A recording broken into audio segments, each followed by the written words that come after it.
So hello everybody and welcome to my channel. तो देखिए अभी अपन सिंगल कैंडलस्टिक पैटर्न को समझ रहे हैं। सिंगल कैंडलस्टिक पैटर्न में लास्ट वीडियो में अपन ने marubozu, open marubozu, close marubozu इनको समझ लिया है एंड हैमर और शूटिंग स्टार को भी अपन ने समझ लिया लास्ट वीडियो में। और इस वीडियो में अपन इन्वर्टेड हैमर और हैंगिंग मैन को समझने वाले हैं। तो देखिए अगर आप देखेंगे कि हैमर और हैंगिंग मैन ये दोनों का स्ट्रक्चर सेम है एंड देन इन्वर्टेड हैमर और शूटिंग स्टार का स्ट्रक्चर सेम है, मगर इनकी साइकोलॉजी में और इनके इंटरप्रिटेशन में काफ़ी ज़्यादा डिफरेंस है। तो चलिए अपन आज वो उसको देख लेते हैं। अपन हैमर और शूटिंग स्टार तो देख चुके हैं, अगर आपने वो नहीं देखा हो तो प्लीज़ उसको जाके देख लीजिएगा। और अभी अपन इस वीडियो में इन्वर्टेड हैमर और हैंगिंग मैन को समझ लेते हैं। तो चलिए इसकी इंटरप्रिटेशन को समझ लेते हैं। ठीक है, तो ये दोनों जो कैंडल हैं, ये दोनों कैंडल भी अपन को ट्रेंड रिवर्सल बताती है। जैसे कि अपन ने ये देखा था, ये दोनों कैंडल भी ट्रेंड रिवर्सल बताती हैं, hammer and shooting star. Same inverted hammer and hanging man में ट्रेंड रिवर्सल बताती हैं। ठीक है, वो कैसे बताती है देख लेते हैं। देख लिए, मान लीजिए प्राइस यहाँ से नीचे गिरता गिरता आ रहा है, देन एक सपोर्ट के पास में आपको यहाँ पर कुछ इन्वर्टेड हैमर टाइप स्ट्रक्चर दिख जाता है, इस टाइप का स्ट्रक्चर। ठीक है, तो यहाँ से ये माना जाता है कि प्राइस यहाँ से ऊपर जा सकता है। ठीक है, देन किसी रेजिस्टेंस के पास जाके आपको एक हैंगिंग मैन दिख जाता है, इस टाइप से स्ट्रक्चर। देन इसका इंटरप्रिटेशन निकल के आता है कि प्राइस यहाँ से नीचे गिर सकता है।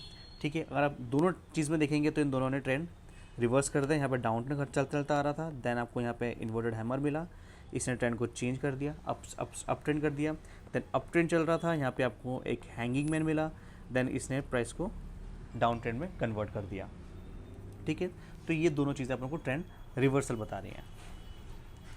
अब इसकी अगर साइकोलॉजी की अगर अपन बात करें, तो देखिए अगर इसके साइकोलॉजी की अगर अपन बात करें तो इसके साइकोलॉजी को इस हिसाब से रहती है। देखिए जब प्राइस एक अपना डाउन ट्रेंड में चलता आ रहा था, तो इस टाइम पे क्या था कि जो सेलर्स थे, इन लोगों ने अपना एक वॉल्यूम था वो मेंटेन करके रखा हुआ था, एक ट्रेंड इनने मेंटेन करके रखा हुआ था। बट जैसे ही प्राइस अपने सपोर्ट के पास आता है, देन यहाँ पर जो बायर्स हैं वो इधर से एक्टिव हो जाते हैं। बायर्स एक्टिव होते हैं, वो प्राइस को ऊपर लेके जाते हैं। बट एक पॉइंट के बाद में जो सेलर्स हैं वो फिर से प्राइस को नीचे लेके आ जाते हैं, बट वो इतना नीचे लेके नहीं आ पाते कि इसकी ओपनिंग प्राइस को तोड़े। जहाँ से बायर्स एक्टिव हुए थे वो उस प्राइस के नीचे नहीं ला पाते और फिर दिन की क्लोजिंग हो जाती है। अब देखिए इस दिन में क्या हो रहा था कि यहाँ पर ओपन हुआ था एंड यहाँ पर प्राइस क्लोज हुआ था और इसने यहाँ पर हाई लगाया था।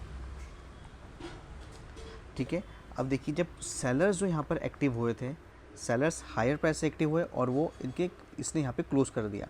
बट जो ओपनिंग प्राइस थी ये वाली, यहाँ से बायर्स एक्टिव हुए थे और बायर्स प्राइस को ऊपर लेके चले गए थे।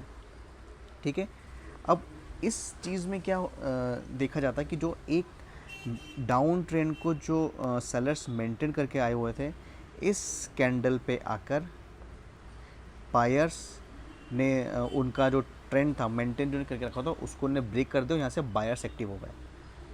ठीक है, और इसलिए जो ये जो रिजेक्शन है इसको बोला जाता है बुलिश रिजेक्शन। ठीक है, इस रिजेक्शन को बुलिश रिजेक्शन भी बोला जाता है। फिर यहाँ से जो है अपन को बाइंग की अपॉर्चुनिटी देखना चाहिए। ये इसकी साइकोलॉजी होती है इसकी कि यहाँ से प्राइस ऊपर की तरफ जा सकता है, क्योंकि यहाँ पर इनने सेलर्स का जो डाउन ट्रेंड था इसको इनने जो मेंटेन किया उसको ब्रेक करके बायर्स एक्टिव हो गए हैं और अब यहाँ से वो उसको प्राइस को और ऊपर लेके जा सकता है। ठीक है, तब देखिए जब ठीक है, तो ये था इन्वर्टेड हैमर का। एंड अगर अपन हैंगिंग मैन की साइकोलॉजी को देखें तो वो भी ऐसा ही रहेगा। जब प्राइस ऊपर जा रहा होगा, देन ऊपर के प्राइस पे आके सेलर्स किसी रेजिस्टेंस के पास आके, एक रेजिस्टेंस है उसके पास आके सेलर्स एक्टिव हो जाते हैं एंड वो प्राइस को नीचे लेके आ जाते हैं। एक पर्टिकुलर पॉइंट के बाद में बायर्स यहाँ से फिर से एक्टिव होते हैं और वो प्राइस को एक पर्टिकुलर पॉइंट तक लेके जाते हैं। बट वो उसका जो ओपनिंग होती है जहाँ से सेलर्स एक्टिव हुए थे वो ब्रेक नहीं कर पाते। ठीक है, इसी कैंडल देखेंगे तो यहाँ पे इसकी ओपनिंग थी और यहाँ पे इसकी क्लोजिंग थी। ठीक है, ये है इसका लो। ठीक है, यहाँ से जो है बायर्स एक्टिव हुए थे ले जाने के लिए, मतलब ऊपर एक यूनिट ट्राई किया था और यहाँ पे सेलर्स एक्टिव हैं। ठीक है। तो जब भी ये स्ट्रक्चर दिखता है तो यहाँ से ये माना जाता है कि यहाँ से प्राइस और ज़्यादा नीचे जा सकता है, क्योंकि इनने जो बायर्स जो अपना प्राइस मेंटेन करके आ रहे थे इतनी देर से, उन्हें इस कैंडल ने यहाँ पे इस कैंडल पर आकर सेलर्स हैं वो एक्टिव हो चुके हैं और यहाँ से वो लोग प्राइस को और ज़्यादा नीचे लेके आ सकते हैं। ठीक है,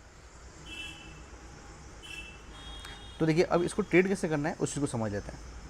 तो देखिए जब भी आपको किसी भी सपोर्ट के पास में, ठीक है, इन्वर्टेड हैमर दिख जाता है इस टाइप से, सपोर्ट के पास में इन्वर्टेड हैमर दिख जाता है, देन इसको बेसिकली क्या कहा जाता है, आपको बुक्स में अगर आप देखेंगे तो यहाँ पर एंट्री ली जाती है एंड यहाँ पर होता है एसएल, इसके लो के नीचे का, और इसके हाई के ऊपर एंट्री ली जाती है। बट देखिए इस चीज़ में क्या है ना, मार्केट एक डाउन ट्रेंड में चलता चलता आ रहा था, आपने देखा था, ठीक है।